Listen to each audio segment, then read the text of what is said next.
So first of all, let me thank y'all for coming out. And I want to thank you for the public's patience, and I'm going to tell you why. Today, the Jacksonville Sheriff's Office is releasing information regarding the circumstances of Lakean Woods' arrest on Friday, September 29th, 2023, near Toledo Road and Powers Avenue. Since Friday evening, cell phone camera footage of this incident has been circulating on social media. The circulation of this cell phone camera footage has caused outrage amongst some in our community. JSO immediately began an administrative review of the involved officers' actions. And while this incident remains under administrative review, we are releasing the body-worn camera footage today to the significant public interest surrounding this incident. Transparency, as I've said before, is the foundation on which the trust is built and by which the police and the public partnership is cultivated. As such, it is a cornerstone of this administration. As JSO's leader and as a proud servant of this community, I have vowed to be forward-facing and open with the public that we serve. Whether the information shared reflects well in this agency or not, I have since my election told the public exactly what is going on within this agency. When there are allegations of officer misconduct, our agency thoroughly investigates those allegations.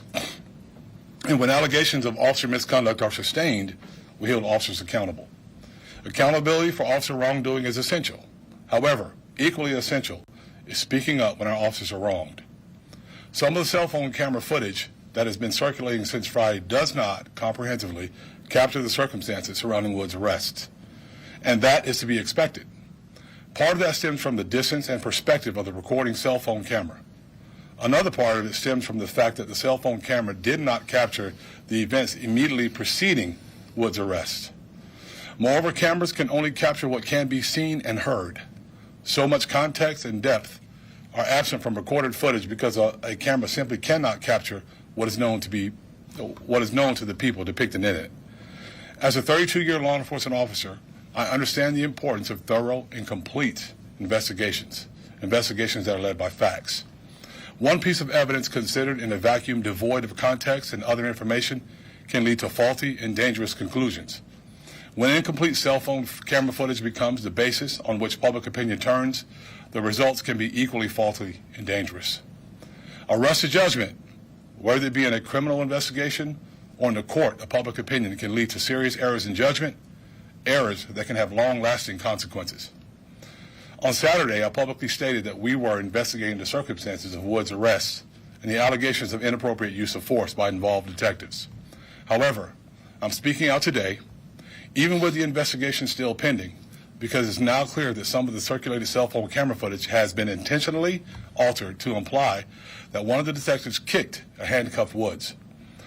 Body-worn camera footage and unedited versions of the cell phone camera footage on social media definitively indicate that this detective never kicked a handcuffed Woods. While a rush to judgment is dangerous, the intentional distribution of manipulated video is shocking, unacceptable, and frankly immoral. The only logical conclusion that can be drawn by the production of such altered video is that its creator or distributor had a personal agenda seeking to incite community rage against police officers, and very easily could have been violence. Tonight I want to share known facts so that the public has a more complete understanding of this incident. My hope is that by openly sharing both information and body-worn camera footage, the misinformation campaign on social media will be stamped out by the truth. There was force used by arresting detectives, and yes, that force is ugly. But the reality is that all force, all violence is ugly. And just because force is ugly does not mean it is unlawful or contrary to policy. Now Mike Schell, the Chief of Professional Standards, will deliver the currently available information. Mike. Thank you, Sheriff. Let me begin by sharing with you some background on Woods, information that was known by detectives when they attempted to apprehend him. Woods is a 24-year-old affiliated with local undocumented group that has been connected with violent crimes, narcotics distribution, and firearm proliferation. He's been recorded in drill rap videos with documented group and gang members. In 2018, Woods was arrested for murder stemming from a homicide in Tallahassee, Florida. Woods pled guilty in 2022 to an amended robbery charge pertaining to that murder arrest and is currently on felony probation.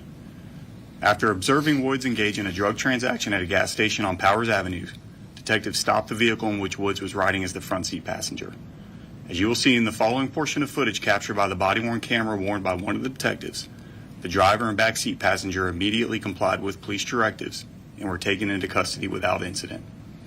A firearm was found on the back seat passenger's person, and significant quantities of multiple narcotics, including methamphetamine, fentanyl, cocaine, and oxycodone were found in the truck.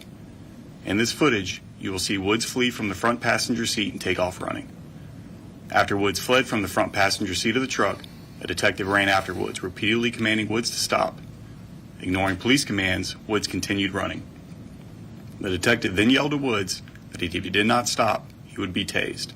Woods continued running, and the detective armed himself with his agency-issued taser.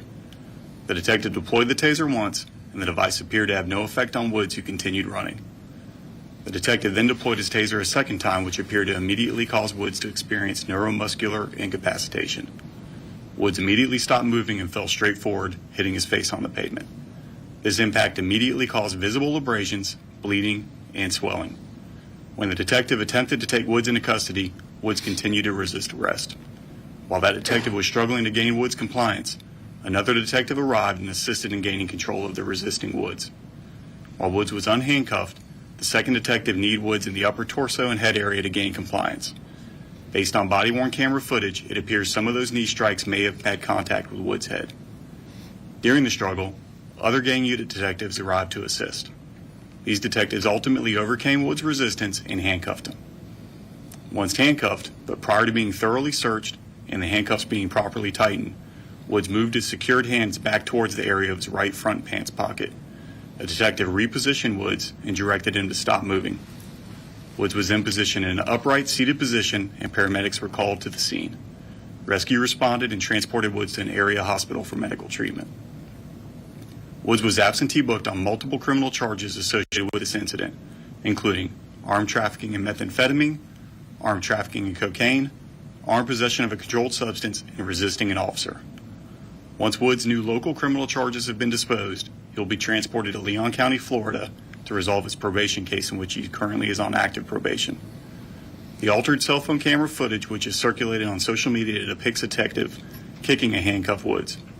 Body-worn camera footage, along with unedited versions of the cell phone camera footage on social media, both definitively evidence that the detective never kicked a handcuffed Woods. We will now show several portions of available body-worn camera footage from this incident.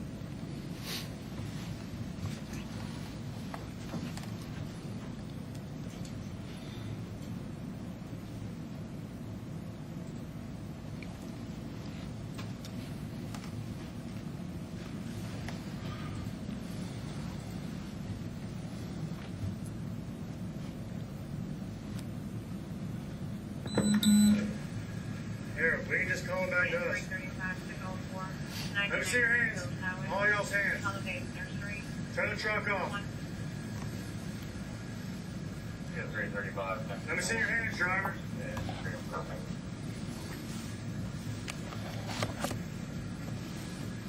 Call it out. Yeah. It's J77, it's 1033 for just we're doing a felony takedown in Kensington Square Apartment. 8202.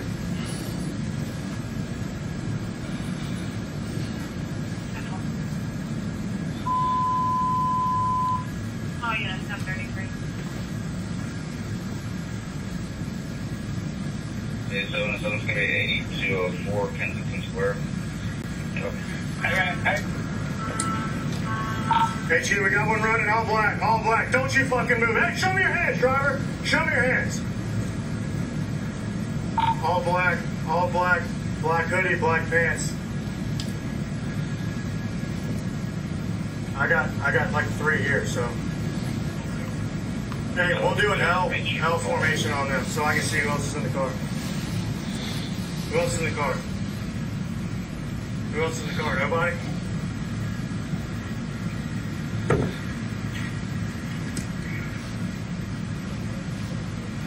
Where they at?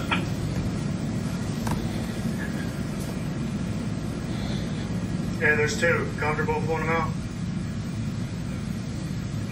Huh? You what? You have a gun on you? Okay, well, if you drop, I appreciate you telling me, but if you drop your hands, you're gonna get shot. You understand? All right, so keep your hands there. Red shirt, do you have a gun on you? Okay, being that you don't have a gun, you're going to stay put where you're at, okay? Do not move. On the outside of the door, open the door. Do not tuck your hands below the door. Keep your hands up. Thank you for telling me. Is your last name Wilson? You Raymond? Okay, just keep your hands up. I see the gun. Walk to me. Do not drop your hands. You understand? You have lethal all your hands on. All right, don't drop your hands. 928 Zone District 3 Task Force units. Y'all give us some updates. Y'all need us to move normal direction of travel. Can't out here yet.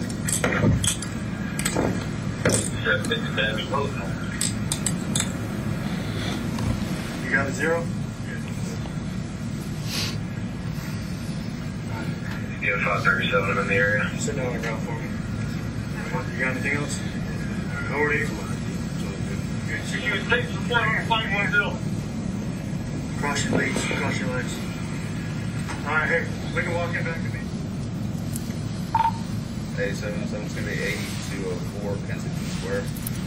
This is the footage of the second officer on the other side of the vehicle. You're fucked. You're fucked. You are so fucked.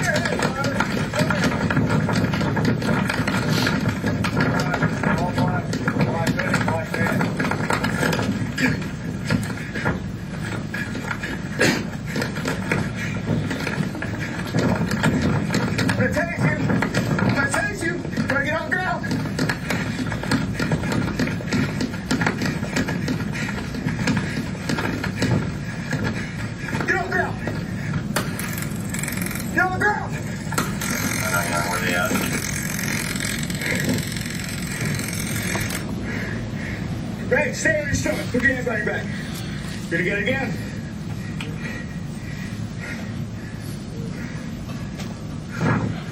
Mike, you're gonna get it again. Put your hands on your back. Copy 8204. Hey! Kensington Square. You hear me? Put your hands on your back. Put your hands on your back. Put your hands on your back. Keep them back.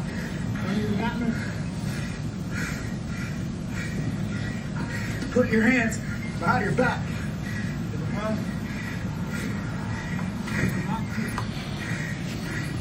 Don't you me. You're gonna get tased here. 928 Zone District 3 Task Force units. Give me your hand. Y'all give us some updates. Y'all Behind your back, goddammit. direction of travel. Can't out here yet.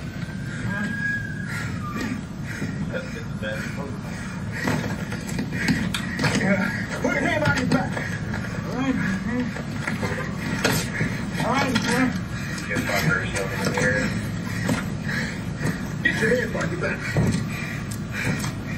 Hey, give your hand. Give your hand. Give your hand. Hey, hey, give it. Give it. Give it a hand. Give it a hand. Ow. You still fighting? Give it a hand. Give it a fucking hand. Give it a hand. It's a pull. You're pulling. Give your hand. Yeah, give me. Fuck you, he's still fighting. Yeah, there we go. Here comes on. Here comes.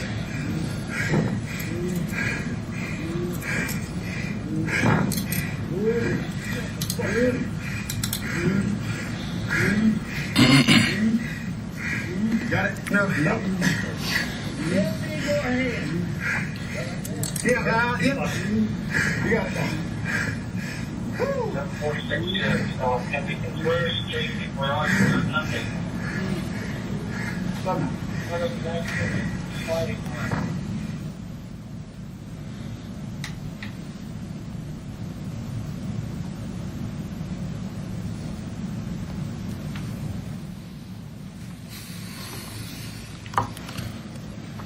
So it's pretty unbelievable, disheartening to have to announce that social media is not reality.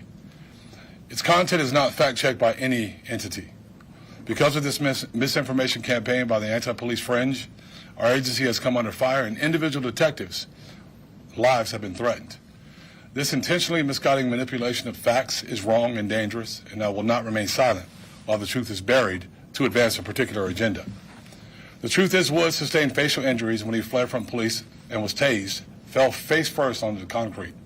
Detectives struggled with him, and as I stated before, they used strikes to gain control, but he continued to resist arrest. The outcome of Woods' apprehension contrasts with that of his friends in the truck, who immediately complied with police and suffered no physical injury. Force looks ugly, as I stated before, because all force is ugly, not because the detectives engaged in misconduct.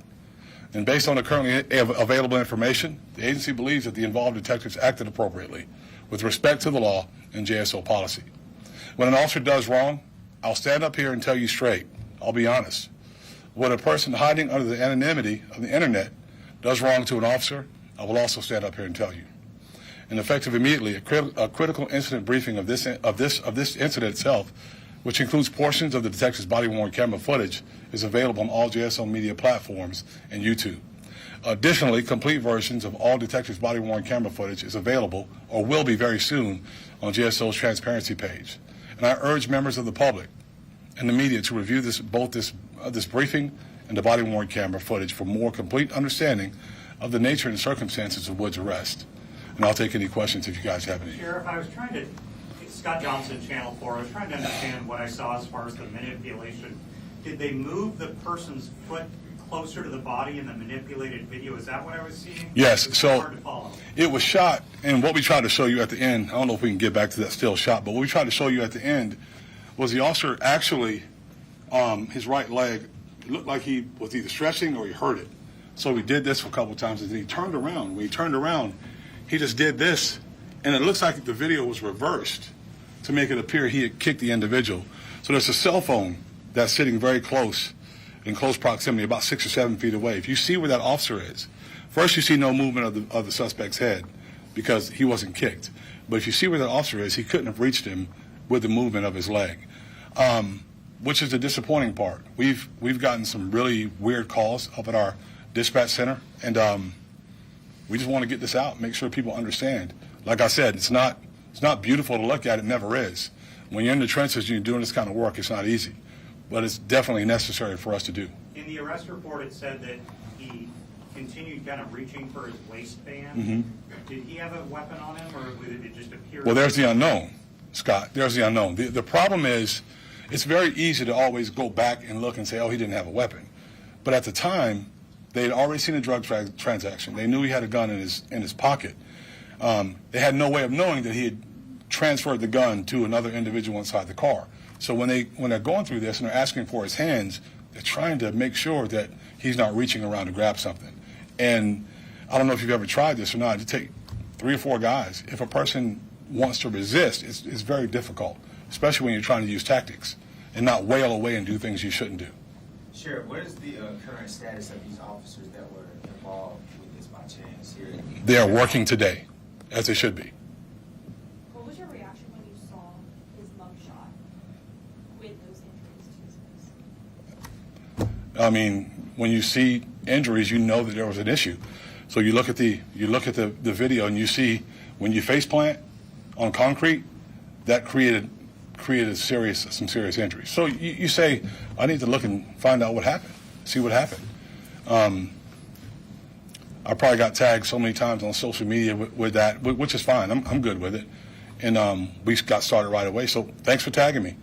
But at least tag me with proper information that's not misleading. Because this is an important subject to me. The easy way to start a riot is you start misleading people with information, and then before you know it, things can spin out of control. So we didn't want that to happen. Sheriff, as of a few hours ago, family members and legal counsel for them are saying they plan a demonstration in front of the police headquarters tomorrow at 2 o'clock. We don't know if this will change that or not. Anything to say if they do plan on still protesting? No, they can. I mean, they're free to protest, protest peacefully. We don't want any violence. We don't want any issues. Don't throw things. Just you're free to do whatever you want. This is America, right? You have the right to protest. So protest if you like. Just make sure it's peaceful. That's what I would ask. We've spoken with his family members who say they haven't been able to speak with Mr. Woods. Is there a reason behind that? Other than him being under arrest, I don't know what stops him from that point. But he is currently under arrest. Was Woods and or any other individual involved here the specific target of the surveillance that was happening on the Toledo Road area, or was this a... So if you'll remember when the 3-year-old was murdered. So they had a standing order from me, let's get out on the streets and try to find out what happened. And they're looking at some things involving some groups. This just happened to be a group that crossed paths with someone we were looking at. Not only that, he is a documented POI, or person of interest, of hanging with a particular group. And during that time, they saw this transaction take place. They saw what appeared to be a gun on the side. They did not engage there because you never know what's going to happen, and you don't want to endanger people in the public needlessly. So they waited to get away to conduct a traffic stop, and you saw what unfolded. Sheriff, this is a quick turnaround on releasing body-worn cameras quicker than typically would be. Does this jeopardize your investigation here or your potential prosecution? I don't think that it does, Scott, but it's worth it to get it out for the public to see, fully what actually happened. So to stave off any further public unrest or unrest from our community, I think it was worth putting out as quickly as possible. So we'll see what happens from there. Anything else? We received an unredacted police or arrest report that says there was no gun found on him when he was handcuffed.